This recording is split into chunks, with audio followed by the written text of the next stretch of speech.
अखिल भूमंडलीय सर्व शिरोमणि मुनि समाज के संस्थापक आदि मुनीश्वर योगेश्वर सद्गुरुदेव शिव मुनि महाराज की जय।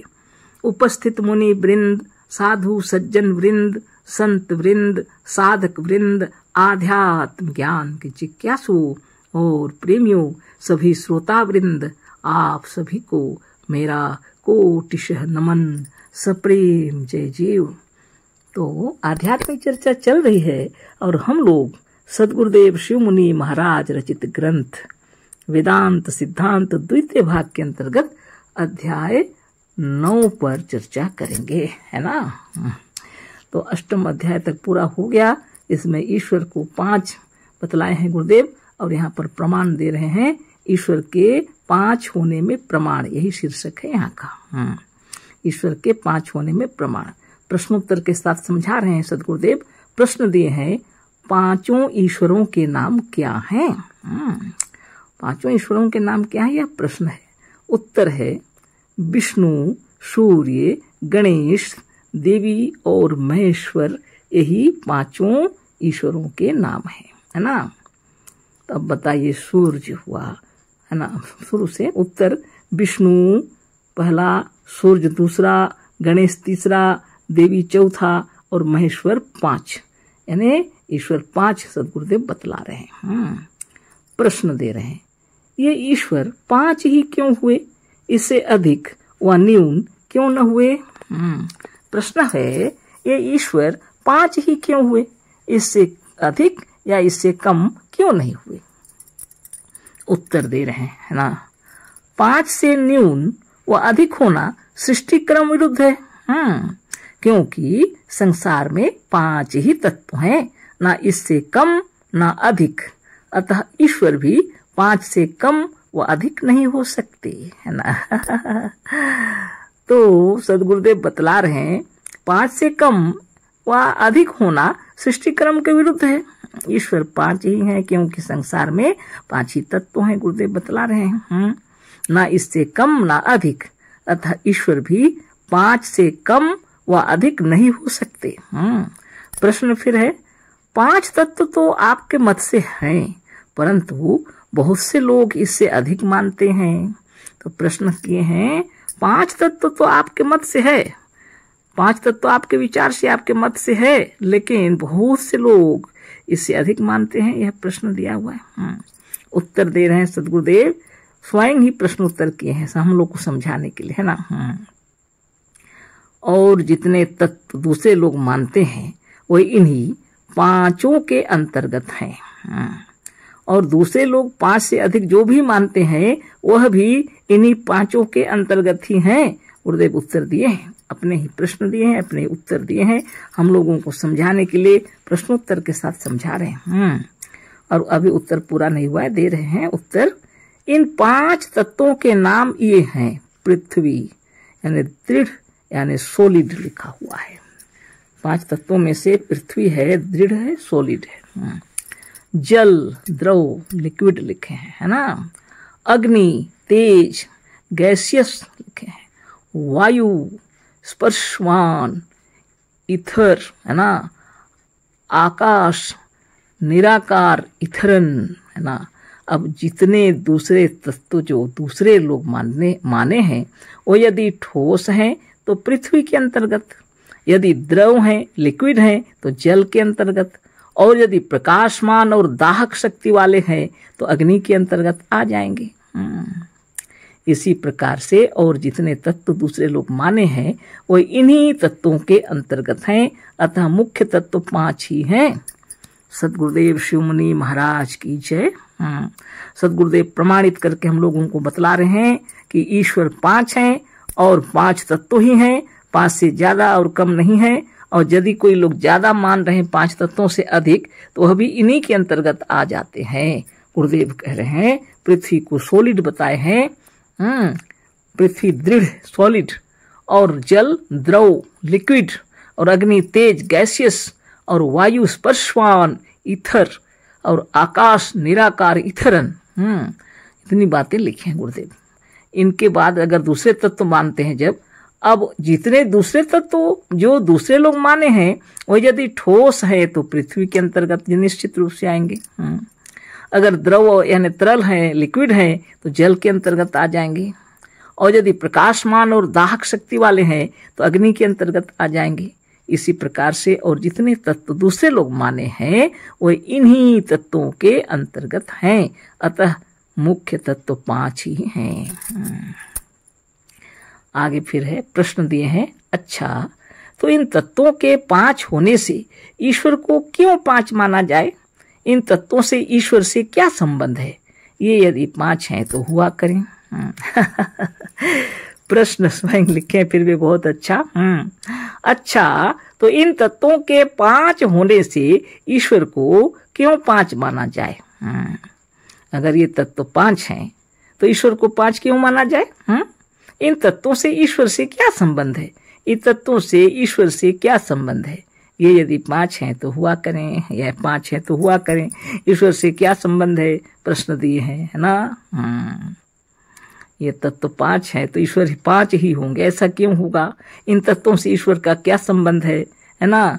ये अगर 5 है तो हुआ करें, इससे क्या? इस तरह का क्वेश्चन है। उत्तर दिए हैं, हम प्रथम खंड में कह आए हैं कि ईश्वर उसे कहते हैं जो भ्रम अथवा माया को वश में किए हो। तो ईश्वर जिसे कहते हैं, गुरुदेव बतला रहे हैं, ईश्वर उसे कहते हैं जो भ्रम अथवा माया को अपने वश में किए हो, उसको कहते हैं ईश्वर। जो प्रथम खंड में हमने कह दिए हैं, बतलाए हैं, कह रहे हैं गुरुदेव। और जीव उसे कहते हैं जो भ्रम अथवा माया के वश में हो। जीव उसे कहते हैं जो माया के वश में हो या भ्रम के वश में हो।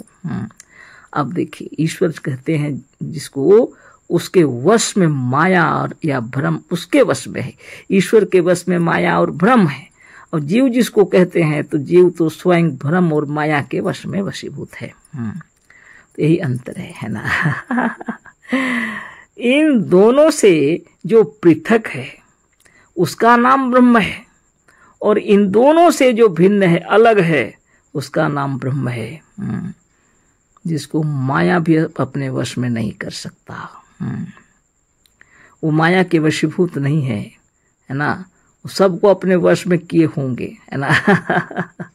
ये अपार शक्ति, ब्रह्म शक्ति इन दोनों से भिन्न है, गुरुदेव कह रहे हैं। इन दोनों से जो भिन्न है, पृथक है, उसका नाम ब्रह्म है।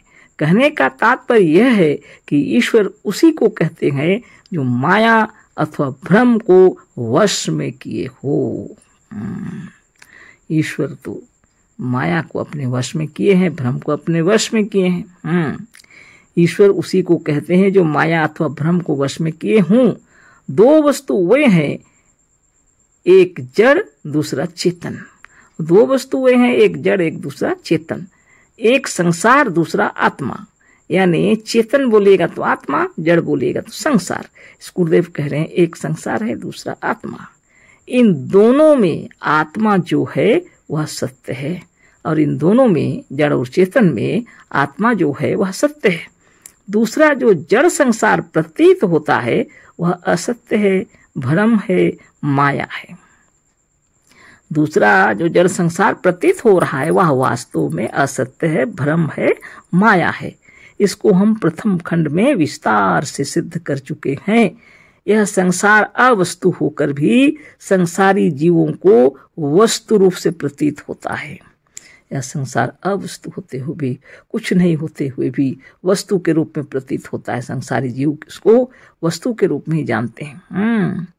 अतः इसी असार संसार को माया अथवा भ्रम कहते हैं। अर्थात इसी संसार को, इसी को माया अथवा भ्रम कहते हैं। अर्थात संसार, माया अथवा भ्रम ये तीनों पर्यायवाचक शब्द हैं।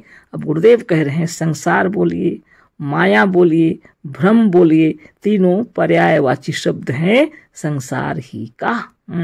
यह संसार ही माया है, यह संसार ही भ्रम है, यह संसार जो दिख रहा है यह जड़ तत्व है। यह समझ लीजिए यही माया, भ्रम, ये सब संसार का पर्यायवाची शब्द है। तीनों संसार को माया अथवा भ्रम कहते हैं। इन तीनों का अर्थ एक है, अतएव यदि ईश्वर माया को वश में किए हैं तो वह संसार को वश में किए हैं। अब सद्गुरुदेव समझा रहे हैं, अगर ऐसी बात है अतएव तो क्या हुआ, ईश्वर ने माया को वश में किए हुए हैं, अगर वह तो संसार किसके वश में है, ईश्वर के वश में है। यदि वह संसार को वश में किए हैं तो वह पंच तत्वों को वश में किए हैं। अब इसका विस्तार यह हुआ, ईश्वर यदि संसार को अपने वश में किए हैं तो मतलब हुआ पंच तत्वों को भी अपने वश में किए हैं। यह निर्विवाद सिद्ध हो जाता है, इसमें कोई विवाद नहीं है, यह सिद्ध हो जाता है। ईश्वर संसार को अपने वश में किए हैं तो पांचों तत्वों को वश में किए हैं। आकाश, अग्नि, जल, वायु और मिट्टी तो संसार ही है, ब्रह्मांड ही है। हाँ, और ये पांचों को वश में जो किए हुए हैं वह ईश्वर है। यदि वह संसार को वश में किए हैं तो पांचों तत्वों को भी वश में किए हैं, यह निर्विवाद सिद्ध हो जाता है।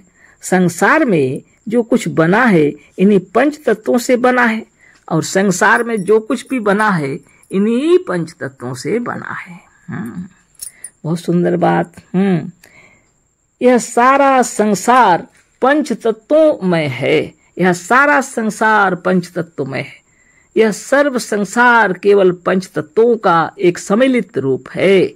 यह सारा संसार, सारी सृष्टि, सारी रचना, सारा ब्रह्मांड जो भी आप बोलिए पंच तत्वों का सम्मिलित रूप है, दूसरा कुछ नहीं।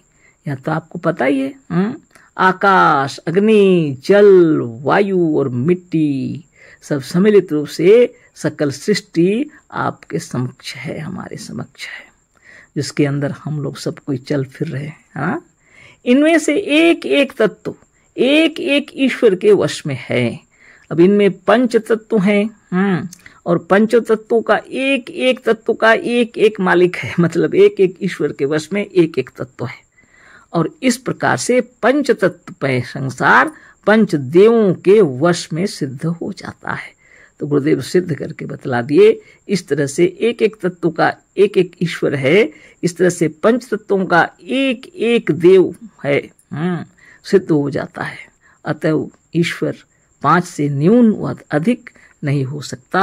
अतएव ईश्वर 5 से न्यून यानी कम और या अधिक नहीं हो सकता। ये पांचों ही जो है ईश्वर है ना, पांचों जिसके वश में है उसी को ईश्वर कहते हैं। और एक एक तत्व का एक एक ईश्वर, इसलिए एक एक तत्व तो 5 तत्व हुए, तो 5 जो तत्व हैं पांचों के अलग अलग ईश्वर हैं। इस तरह से 5 ही ईश्वर हैं, 5 से कम कभी नहीं और 5 से अधिक भी कभी नहीं, है ना। आगे गुरुदेव लिख रहे हैं, वो कल पढ़ेंगे क्योंकि समय हो गया। अशेष धन्यवाद, कोटि नमन, सप्रेम जय जीव। सद्गुरुदेव शिव मुनि महाराज की जय।